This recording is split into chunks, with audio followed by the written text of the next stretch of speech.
Promised Land. God's binding offer of the Promised Land to the Israelites as His chosen people originates in the covenant of the pieces. In Genesis 15:1-15, God tells Abraham that he would have a son born to him, asks him to count the stars, if possible, and promises, "So shall thy seed be." God commands Abram to prepare an animal sacrifice, by cutting the animals into two pieces. God then prophesied to Abraham that his seed would be strangers in a land that is not theirs, a strange land, and serve the rulers of the land for 400 years, but afterward, they would come out with great substance, and in the fourth generation, they would return to Canaan. In Genesis 15:18-21, God tells Abraham that he has given to his offspring the land of the cursed Canaanites and all their descendants. "To your descendants I have given this land, from the river of Egypt as far as the great river, the river Euphrates, the land of Kenite and the Kenizzite and the Cadomite and the Hittite and the Perizzite and the Rephaim and the Amorite and the Canaanite and the Girgashite and the Jebusite." According to Genesis 22, God also tested Abraham by asking him to sacrifice his son, Isaac, on Moriah. When God sees that Abraham complies willingly, a messenger from God interrupts him. Abraham then sees a ram and sacrifices it instead.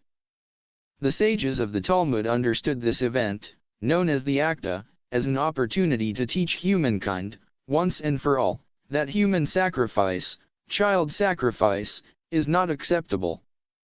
Nevertheless, once the Israelites enter Canaan following their exodus from Egypt, the Bible recounts that they adopted the religion of their neighbors and practices pagan rituals, which included human sacrifice.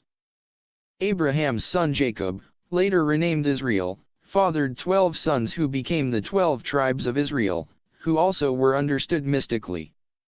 According to apocalyptic writings, and the later generations of rabbis, the 12 tribes were associated with the 12 astrological signs. Like the zodiac, the 12 tribes were divided into 4 camps of 3, each accorded a particular astrological sign, in accordance with the 4 seasons of the zodiac, divided according to the 4 elements. Thus, Reuben, who is compared to running water, with Simeon and Gad, are Aquarius. Judah, the lion, with Issachar and Zebulun, are Leo. Benjamin, Manasseh, and Ephraim, whom Jacob compares to the ox, are Taurus. Naphtali, Asher, and Dan, whose device is the scorpion, synonymous astrologically with the eagle, are Scorpio. Of Israel's sons, Joseph was his favorite, making for him a coat of many colors. Joseph had a dream in which he saw the sun and the moon and 11 stars bowed down before him, signifying that he would be greater than his brothers. Out of envy, they sold Joseph into slavery. He was finally taken by his captors to Egypt, where he became the Pharaoh's chief minister. Stricken by famine, Israel and his remaining sons were forced to migrate to Egypt, where they joined their brother Joseph. After several centuries, the Jewish nation became so substantial that Pharaoh and the Egyptians felt threatened by them. Though God still intended to fulfill his promise to their forefather Abraham, and due to the oppression inflicted upon them, sent Moses to plead with Pharaoh to release the people of Israel. After several horrible afflictions sent by God upon the Egyptians, as a sign that they should comply with Moses' request, Pharaoh finally conceded, and Moses guided the Israelites across the Red Sea and north to the Promised Land. Already before they entered Canaan, the Israelites were guilty of worshipping the dying God in the form of the golden calf.